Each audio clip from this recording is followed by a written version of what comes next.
Assalamualaikum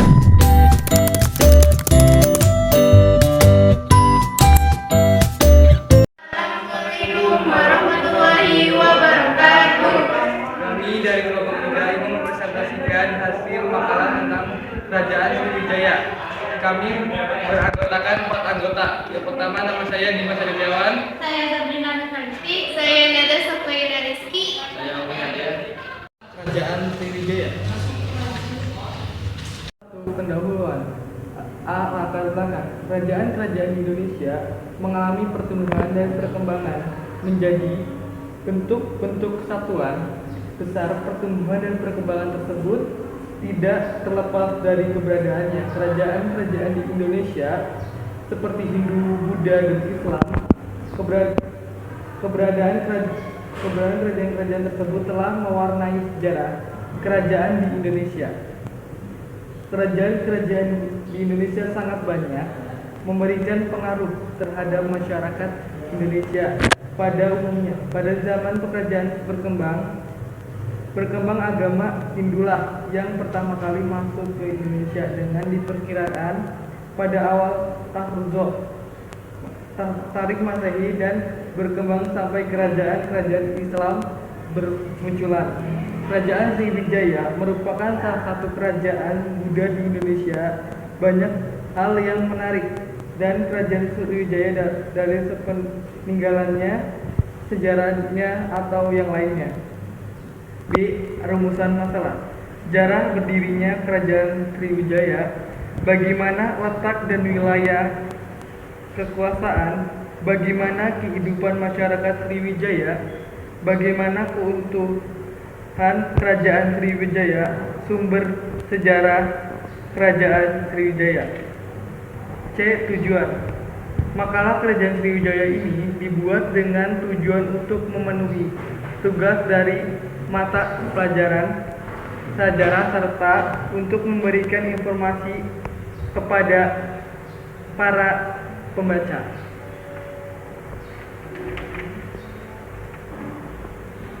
Bab 2. Pembahasan. A. Sejarah Kerajaan Sriwijaya. Kerajaan Sriwijaya berdiri pada abad ke-7 sampai 13, bercorak Hindu dan merupakan kerajaan maritim pertama di Nusantara. Letaknya diperkiraan di Palembang atau Sumatera Selatan. Dari beberapa sumber sejarah juga menunjukkan bahwa pusat kerajaan Sriwijaya selalu berpindah-pindah dari Minang Tauan ke Palembang. Yang B. Sumber sejarah. Sumber berita Cina. Yang ketiga C. Parasasti Kerajaan Sriwijaya. Sumber tertulis 5 parasasti. Ada A. Parasasti kedudukan bukit. Parasasti kedudukan bukit ditemukan di Sungai Batang, kedudukan bukit, Kota Palembang. Parasasti ini terdapat angka 686 Masehi yang ditulis menggunakan aksara Pahlawan dan bahasa Sanskerta. Isi dari prasasti ini adalah mengenal Daputa yang menaiki perahu dan mengasihkan mengenai kemenangan Sriwijaya.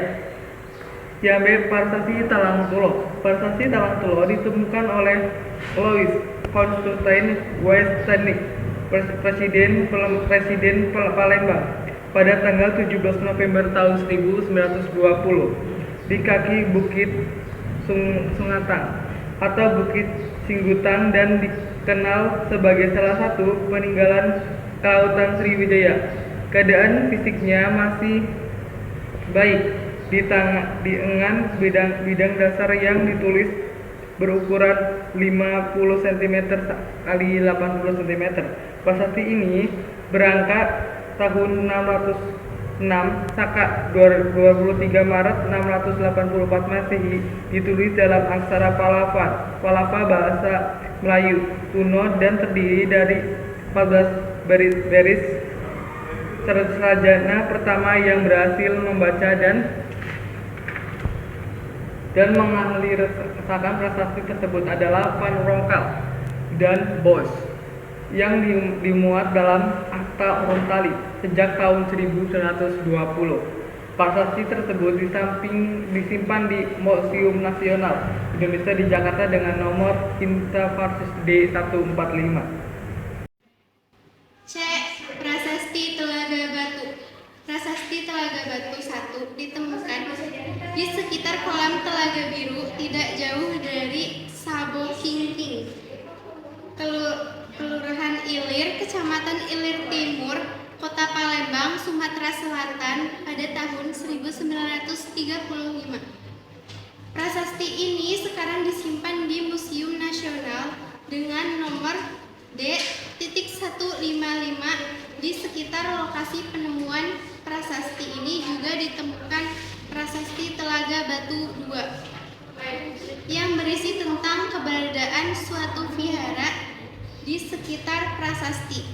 Pada tahun-tahun sebelumnya ditemukan lebih dari 30 buah prasasti Sidayatra bersama-sama dengan prasasti Telaga Batu.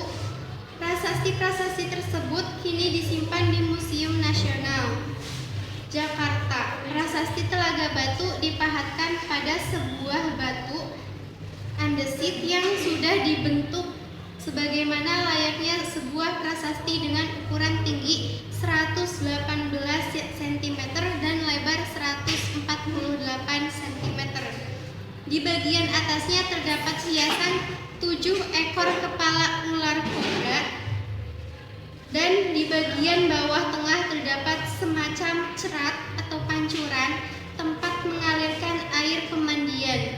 Tulisan pada prasasti berjumlah 28 baris berhuruf Pallawa Melayu dan berbahasa Melayu kuno. D. Prasasti Kota Kapur. Solapur adalah sebuah kota yang terletak di wilayah barat daya negara Maharashtra di India, dekat batasannya dengan Karnataka. Solapur terletak di jalan raya utama jalur kereta api antara Mumbai, Pune, Bangalore dan Hyderabad dengan jalur cabang ke kota Kalaburagi dan Vijayapura di negara bagian tetangga Karnataka. Bandara Internasional Solapur sedang dibangun. Kota ini diklarifikasikan sebagai tingkat A1 dan kelas B1 berdasarkan klarifikasi tunjangan sewa rumah oleh pemerintah India. Ini adalah aglomerasi perkotaan metropolis terbesar ke-7 dan kota terpadat ke-11 di Maharashtra serta aglomerasi perkotaan terbesar ke-43 dan kota terpadat ke-49 di India.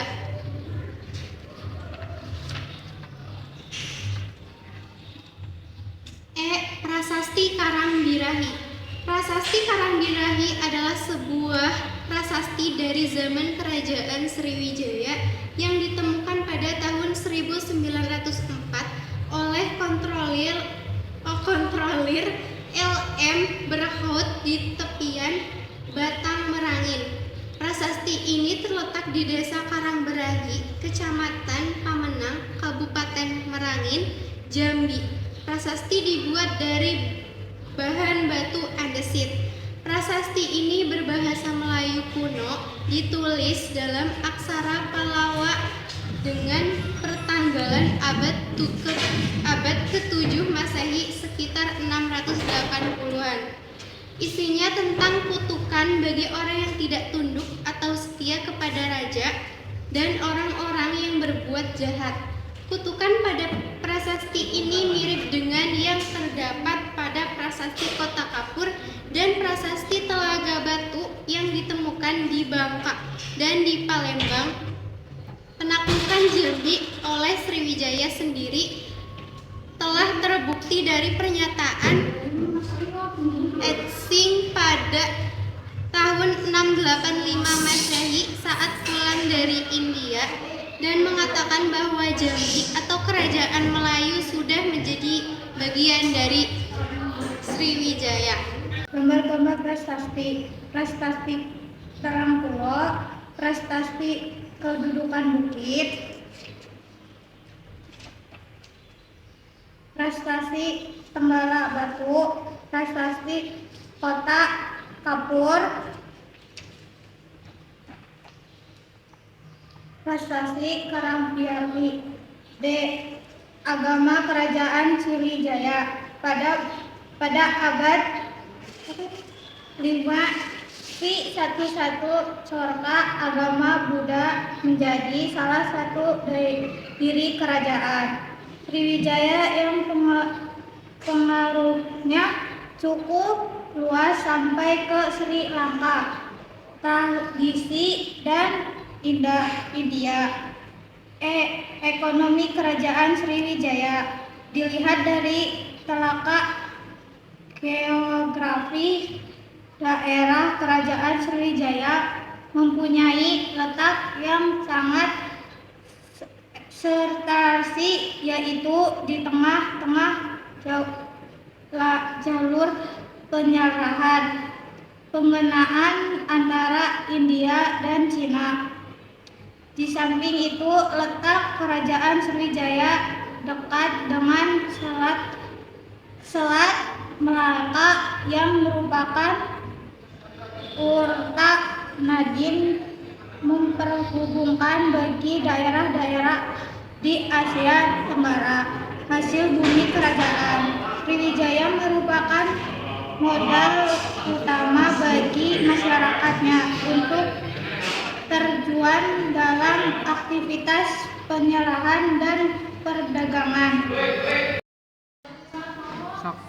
Kondisi sosial budaya masyarakat Sriwijaya hidup berdagangan kondisi yang baik dan menakutkan. Ini menyebabkan Sriwijaya menjadi pusat perdagangan internasional dan pusat perdagangan di Asia Tenggara. Sebagian pusat perdagangan Sriwijaya banyak memperoleh pemasukannya dari A. Bea cukai barang, B. Bea cukai keluar masuk kapal, C. Hasil keturunan barang Sriwijaya, D. Upeti dari daerah terukang. G. Keruntuhan Kerajaan Sriwijaya. Negara-negara takluk memaksakan diri, rigor tanah genting, kepan pahat dan lain-lain dikarenakan melemahnya armada laut. 2. Mudahnya perekonomian perdagangan karena handar bangun penting. Melepaskan diri. 3. Di bidang militer sangat terhadap Sriwijaya. A. Raja Damawages 992 M. B. Kerajaan Comalangmandara 1017 M. Raja ke Gentera Ekspedisi Pemayu 1275 D. Kerajaan. Kesimpulan dari apa yang telah kami sampaikan tadi dapat disimpulkan pengaruh kebudayaan India di Indonesia tidak hanya menunjuk pada perkembangan ajaran hidup Buddha, tetapi juga pada aspek lain, misalnya aspek politik, ekonomi, sosial, budaya, dan lain sebagainya. Dalam proses akulturasi, Indonesia sangat berperan aktif. Hal ini terlihat dari peninggalan tidak sepenuhnya merupakan hasil jiplakan kebudayaan India, meskipun corak dan sifat kebudayaan dipengaruhi India, namun dalam perkembangannya Indonesia mampu menghasilkan kebudayaannya kepribadian sendiri. Saran dari keberadaannya Kerajaan Sriwijaya di wilayah kita pada masa yang lalu, maka kita wajib mensyukurinya. Rasa syukur tersebut dapat diwujudkan dalam sikap dan perilaku dengan hal yang tulus, serta didorong rasa bertanggung jawab yang tinggi untuk melestarikan dan memelihara budaya nenek moyang kita. Oleh karena itu, marilah kita bersama-sama menjaga dan memelihara peninggalan budaya bangsa yang menjadi kebangsaan kita semua.